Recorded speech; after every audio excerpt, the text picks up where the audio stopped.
আর এই সুন্দর জায়গাটাকে আরও বেশি করে সুন্দর করে তুলেছে আমাদের হোমস্টে, আমাদের থাকার জায়গা যেখানে আমরা আছি কমলালেবু বাগানের মধ্যে। অনেক খোঁজাখুঁজির পরে আমরা লাকিলি এই হোমস্টেটা পেয়ে গেছি।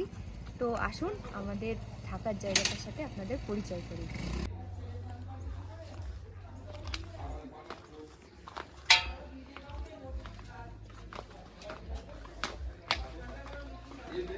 এইটা হচ্ছে আমাদের কটেজ, আমাদের থাকার জায়গা। এত সুন্দর একটা লোকেশনে, সামনে কাঞ্চনজঙ্ঘা দেখা যাচ্ছে, এই যে সব কমলালেবুর বাগান। এত সুন্দর সুন্দর লাল টিনের বাড়ি যেরকম আমরা দেখে থাকি সিনারিতে, সেরকমই।